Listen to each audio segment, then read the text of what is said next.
नमस्कार, मैं गुड़िया शाह। गुड मॉर्निंग स्टडी में आपका स्वागत है। जज साहब, ईडी का जवाब। मनीष सिसोदिया की जमानत पर सिंघवी ने दी ऐसी सॉलिड दलील, सुप्रीम कोर्ट बोला मिस्टर राजू आप यही हैं। अब खबर विस्तार से। सुप्रीम कोर्ट में सोमवार को मनीष सिसोदिया की जमानत याचिका पर सुनवाई हुई। सुप्रीम कोर्ट में याचिका दायर कर मनीष सिसोदिया ने ईडी और सीबीआई मामले में जमानत की मांग की है। जस्टिस BR गवई और जस्टिस KB विश्वनाथन की बेंच ने जमानत अर्जी पर सुनवाई की। मनीष सिसोदिया की ओर से जहां अभिषेक मनु सिंघवी पेश हुए, जबकि ईडी की ओर से ASG राजू ने दलीलें रखी। ईडी के आरोपों का अभिषेक सिंघवी ने सॉलिड तरीके से जवाब दिया। अभिषेक मनु सिंघवी ने भरी अदालत में कहा कि केवल इस आधार पर जमानत नहीं रोकी जा सकती कि आरोप गंभीर है। शराब घोटाला केस में 2.5 साल बाद भी कोई रिकवरी नहीं हुई है। तो चलिए जानते हैं कि अभिषेक मनु सिंघवी ने क्या क्या दलीलें दी हैं। अभिषेक मनु सिंघवी ने कहा कि जज साहब, ईडी ने 4 दिन पहले जो जवाब दाखिल किया है उसे देखिए। कह रहे हैं कि अपराध की आय का पता लगाने और कई लोगों की भूमिका की जांच अभी जारी है। यह उनकी उस दलील के बिल्कुल उलट है जिसमें कहा गया था कि जांच पूरी हो चुकी है। फिर भी मुझे जेल में बंद रखने का क्या मतलब है? यहाँ तो आज़ादी का भी सवाल है। सिंघवी ने कहा कि ईडी ने कुछ दस्तावेजों को छुपाया है और उन्हें गैर भरोसेमंद दस्तावेजों की श्रेणी में डाल दिया है। 6ठे से 8वें अभियोजन शिकायतों का निरीक्षण शुरू ही नहीं हो सका। जरा सीबीआई का केस देखिए, वह इसे पढ़ते हैं। सीबीआई और गैर भरोसेमंद दस्तावेज पेश करने में नाकाम रही है। मनीष सिसोदिया की ओर से सिंघवी ने कहा कि ट्रिपल टेस्ट का खतरा तो सीबीआई केस में भी मंडरा रहा है। PMLA की धारा 45 में भी इसे ध्यान में रखा जा सकता है। सिंघवी ने न्यायिक हिरासत का हवाला देते हैं। सिंघवी ने कहा कि बड़े बड़े सिद्धांतों का क्या मतलब अगर उसे जमीनी स्तर पर लागू ही ना किया जाए। अभिषेक सिंघवी ने यह भी कहा कि केवल इस आधार पर जमानत नहीं रोकी जा सकती कि आरोप गंभीर है। 2.5 साल बाद भी कोई रिकवरी नहीं हुई है। अभिषेक मनु सिंघवी ने कहा कि मुझे वापस भेजकर आप मुझे 2 ऐसे अदालतों में भेज रहे हैं जिन्होंने मेरे खिलाफ फैसला सुनाया है। केवल सुप्रीम कोर्ट ही इसे बदल सकता है। उन्होंने खूबियों पर बहस नहीं की। सुनवाई वगैरह पर जांच एजेंसी दलील अनुचित है। स्वतंत्रता के मामले में क्या यही व्याख्या होनी चाहिए? मई में 3 और पूरक आरोप पत्र दायर किए गए। कुल मिलाकर 9 अभियोजन शिकायतें। मामले की जांच अभी भी जारी रही है। सिंघवी ने कहा कि ईडी ने 162 गवाहों का हवाला दिया है और 25,000 पन्नों के दस्तावेज दाखिल किए हैं। यह अक्टूबर में था।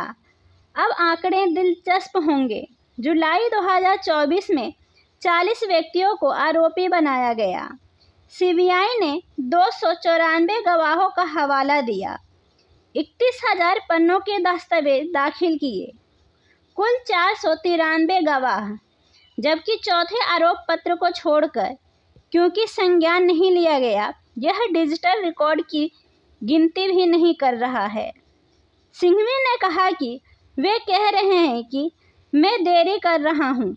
मैंने एक आवेदन दायर किया क्योंकि उन्होंने मुझे दस्तावेज प्राप्त करने के मेरे अधिकार से वंचित कर दिया। आवेदन स्वीकार कर लिया गया। मेरे 90% आवेदन स्वीकार कर लिए गए। दस्तावेज मांगने के लिए क्या मैं सुनवाई में देरी कर रहा हूं? देरी इसलिए हुई क्योंकि आपने मुझे शुरुआत में दस्तावेज नहीं दिए। सिंघवी ने आगे कहा कि दूसरा जस्टिस खन्ना का पिछला आदेश है। अभिषेक सिंघवी ने जस्टिस खन्ना के आदेश अक्टूबर 2023 में दी गई टिप्पणियों पर अदालत का ध्यान आकर्षित किया। सिंघवी ने कहा कि अदालत सिसोदिया की लंबी कैद को लेकर चिंतित थी। ईडी ने बयान दिया था कि सुनवाई 6 से 8 महीने में पूरी हो जाएगी। एक बेहद महत्वपूर्ण खोज हुई थी। सुनवाई में देरी को धारा 45 PMLA के तहत देखा जाना चाहिए।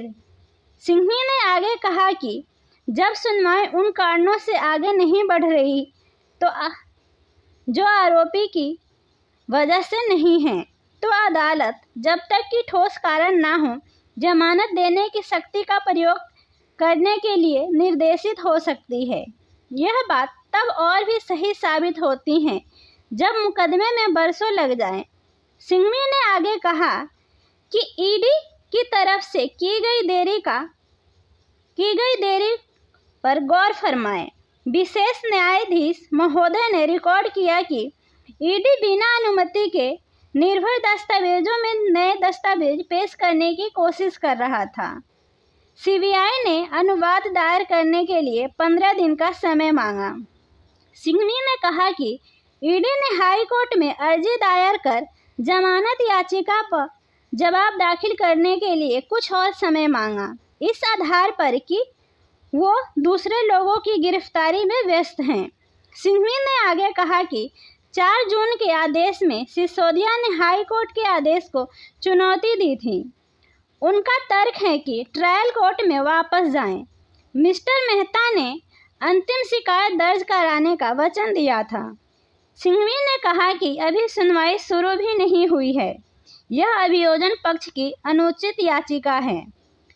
सिंघवी की दलीलें पर ASG SV राजू ने कहा कि मेरे मित्र नोट पेश करते हैं और आदेश नहीं पढ़ते। इस पर बेंच ने कहा कि आप यहाँ हैं मिस्टर राजू, ऐसा तो नहीं है कि वह आपकी पीठ पीछे बहस कर रहे हैं। इसके बाद सिंघवी ने कहा कि मुझे इसी अदालत ने वापस भेजा था और मैं वापस गया। मैं फिर से सीढ़ी चढ़कर ऊपर आया हूँ। स्वतंत्रता के मामले में मुझे फिर से नए सिरे से सीढ़ी चढ़ने के लिए कहा जा रहा है। पिछली सुनवाई में CBI और ED की ओर से क्या कहा था, आइए जानते हैं। CBI यानी केंद्रीय अन्वेषण ब्यूरो और ED यानी प्रवर्तन निदेशालय की ओर से पेश अतिरिक्त सॉलिसिटर जनरल A.B. राजू ने 29 जुलाई को पीठ से कहा था कि CBI ने मनीष सिसोदिया की याचिका पर जवाब दाखिल कर दिया है, लेकिन वह रिकॉर्ड में अभी उपलब्ध नहीं है। ASG राजू ने मनीष सिसोदिया की दलीलों पर प्रारंभिक आपत्तियां भी जताई थी और कहा था कि यह दिल्ली उच्च न्यायालय के एक ही आदेश को चुनौती देने वाली दूसरी विशेष अनुमति याचिका है। केंद्रीय अन्वेषण ब्यूरो CBI और प्रवर्तन निदेशालय अर्थात ED की ओर से पेश अतिरिक्त सॉलिसिटर जनरल SB राजू ने 29 जुलाई को पीठ से कहा था कि CBI ने सिसोदिया की याचिका पर जवाब दाखिल कर दिया है, लेकिन वह रिकॉर्ड में अभी उपलब्ध नहीं है। क्या है याचिका और क्या है पूरा केस, आइए जानते हैं। मनीष सिसोदिया ने इससे पहले दिल्ली उच्च न्यायालय के 21 मई के आदेश को शीर्ष अदालत में चुनौती दी थी। सुप्रीम कोर्ट ने उनकी जमानत याचिकाएं खारिज कर दी थीं। उन्होंने दोनों मामलों में उनकी जमानत याचिकाएं खारिज करने के निचली अदालत के 30 अप्रैल के आदेश को उच्च न्यायालय में चुनौती दी थी। CBI ने शराब नीति मामले में सिसोदिया की कथित भूमिका को लेकर उन्हें 26 फरवरी 2023 को गिरफ्तार किया था। ईडी ने उन्हें 9 मार्च 2023 को CBI की प्राथमिकी से जुड़े धन शोधन मामले में गिरफ्तार किया था। मनीष सिसोदिया ने 28 फरवरी 2023 को दिल्ली मंत्रिमंडल से इस्तीफा दे दिया था। ऐसी ही अन्य खबरों की जानकारी के लिए हमारे चैनल पर बने रहें। धन्यवाद।